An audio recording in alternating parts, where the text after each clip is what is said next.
Life is an amazing podcast, and it is presented and hosted by myself, Caro, and my sweet dog Sparky. Give it up for him. I hope you're ready. Enjoy.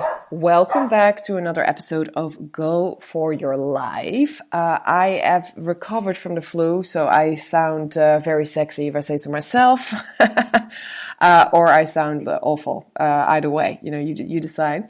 But today we are still in our Life Lessons With series, which I'm super excited about. Today we are talking with Alice, who's a good friend of mine, and she does a lot of different things, but she's also a tarot reader, and that's kind of what we're going to talk mostly about today.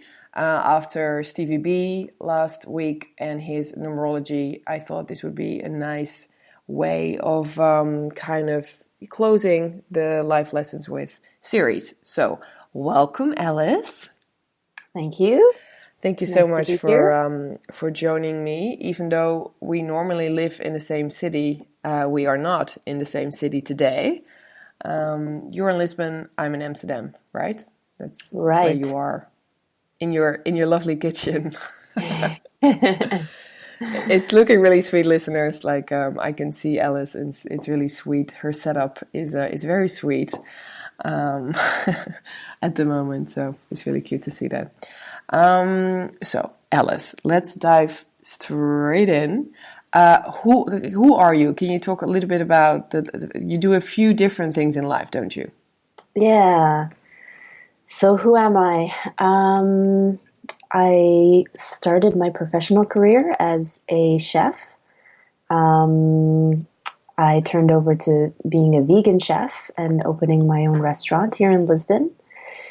And meanwhile, on the side, I also, I've always had a huge fascination around tarot cards and the occult and all of this. So on the side, I've been learning everything that I can and building up different spiritual and shamanic practices. This is still ongoing. And by now, I've been reading tarot professionally for about 6 or 7 years, as well as giving other healing sessions around like light energies and sacred geometry. Mm-hmm. So this is a huge passion of mine. And now I'm diving much deeper into shamanic studies and really learning to work with the elements in a way that we can build a better relationship with the world that we're living in, and to really tap into, I want to say the word power, but I don't mean it in the sense of like a greedy power, but really just like if we understand how much is inside of us and how much is available to us, we can really use that for the good. You know? And so if people ask, because people ask me a lot as well, if people don't know what shamanism is, like how do you describe that to people? Like what is shamanism? Yeah, good question. Well, as one of my teachers would put it, it's kind of the study of everything. She says, for me, I'm going to teach you everything because shamanism is everything. What does that mean? It means every single thing is related and interconnected, whether we have the eyes to see it or not. Yeah. Even if it looks like an inanimate, man-made, industrialized object, we are still connected to it. We are sharing an earthly plane with it. So it's understanding the relationship between everything that exists on this planet. So it's quite a big topic. And do you feel you were always spiritual? Like, can you see, like, if you go back to your childhood, were you spiritual then? Or is it something that came to you later in your life? I definitely wouldn't have used the word spiritual when I was a kid, but I can say there's always been something inside of me that wants to reach out for something beyond the physical. That there's always been a fascination. I just never really knew like what to do with it or even where to look, really. But I'm very Pisces. I'm very dreamy, and I'm always this is a huge part of me. So I'm always looking into these things and having a curiosity, like a healthy curiosity. And with the tarot, like, did the tarot come into your life as well at a certain time of your life? Like, how did you find tarot, or did tarot find you? It's usually how it goes, right? Oh, I think we found each other.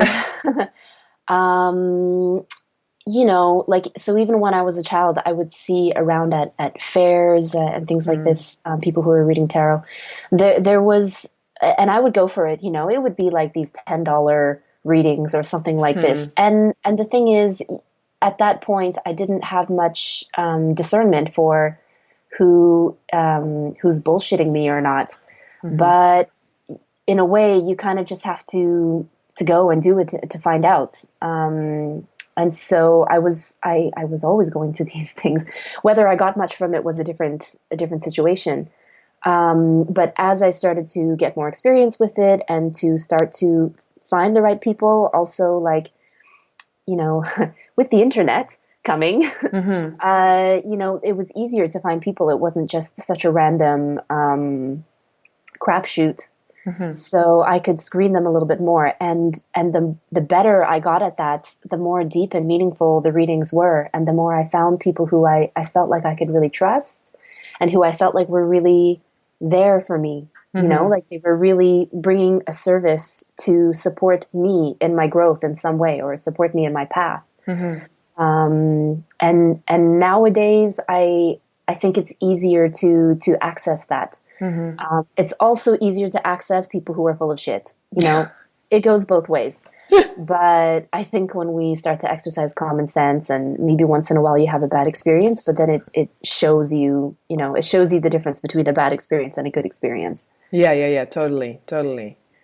And do you feel that, did you, like you were mentioning also your shamanism, and you were mentioning other spiritual practices that you're really interested in. Did that come to you through tarot? Was it really first tarot and then, or was it all kind of? I would say probably first tarot, just because that was the first thing that I really fell in love with. And then it kind of just opened the door to even more, because tarot was only one tool of all the different ways that we can access our own higher wisdom. So, and can you describe, like, why did you fell in love with tarot so much? Like, what is it about tarot that you love so much? So one of the things that I love about it is that it's something tangible. Like a lot of the different ways that we can access higher knowledge, it comes from a much subtler form that requires a lot more practice, and it's harder to have like evidence of it, if we can call it that, and with the cards, it's something tangible. It's in front of you. It's art, someone took the time to really put their love and creation into it. And I always appreciate good art. And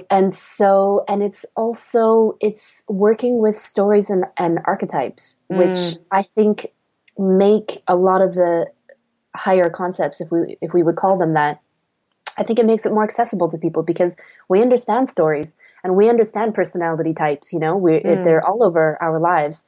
Yeah. So it's easier to relate to these things and to relate to it in a way that we can see how this wisdom or information can be grounded in our reality. And that's the whole point of it, right? Like, it's not just that we want to be like, I don't have the desire to be a spiritual guru. I have the desire to have access to the knowledge that will help me be better in my life. Yeah. So it's really creating a bridge. And I think tarot is one of the ways that really just makes it more physical and more easy to understand. And when people come to you, do you feel, because I remember you doing it for us at our opening, for example, when we were opening our cafe at the time. Do you feel, so that's an event, do you feel that everybody that kind of steps to you for the cards, are they open to it? Or do you also get some resistance, you know what I mean? Like these people that like, yeah, you can tell, yeah, I don't really believe in what you're saying, Like how was your experience with that? Well, in general, if someone bothers to ask me, it's showing some level of openness. Although I have had some people come with a lot of skepticism, and so it's important for me, like, especially if it's someone's first time, and it usually is their first time if they come with that level of skepticism. I always give the space for them to really ask whatever questions they want to ask. I'm very transparent about it. But at some point, and if I have to call them out on this, I will. I will tell them, look, if we want to do this, like, you need to be here, because I'm not here to prove anything to you. I'm here to be in service to you, and I can't do that if you're not going to come with this openness. So I like, and that's sort of a moment where you just have to make a choice. You're going to do this or not, but I'm not going to be here to entertain you or to prove anything to you. I have other people that I can serve, and will do so happily, So you also really acknowledge it in the moment, in a way. Like, you communicate it. You say, hey, If I see that it's something that's going to get in the way, then yes. Yeah. Because, wow, that's really not nice energy to have. When you're really opening yourself to be available for the information that's going to come for this person, like, everything that I need to communicate in a reading to someone else is passing through my being. And sometimes I'm even feeling it, I'm feeling the emotion that I need to pass on to the person in front of me. So for me to make myself open to that, I really have to show up in a way. And I expect that who's in front of me is also showing up, because otherwise the magic won't happen. And what I love about tarot is actually that it really brings the magic. I'm blown away sometimes by the messages I need to give to people that I can't intellectually understand the message, because I don't know the whole story of the person. But somehow I just know that I need to say it, and I do, and then suddenly the person in front of me is just in tears, because it touched exactly what it needed to touch inside of them. And for me, that's like magic every time. Yeah. So that's what I want my sessions to be about, not me spending 1.5 to 2 hours fighting with someone's resistance. No, that's not fun for anybody. But it's also what you're saying, right? Like, it's also for you, there is no, like, exactly what you're saying. When you are in service of someone, like, why would you even, like, you don't, it's not a fight to have, it's not something that, and so so you've had to do this then, as you were saying, like, you've done this before, where you say to someone, hey. Most of the time I spot it out before they even ask me for a reading. So I say it right away. Yeah.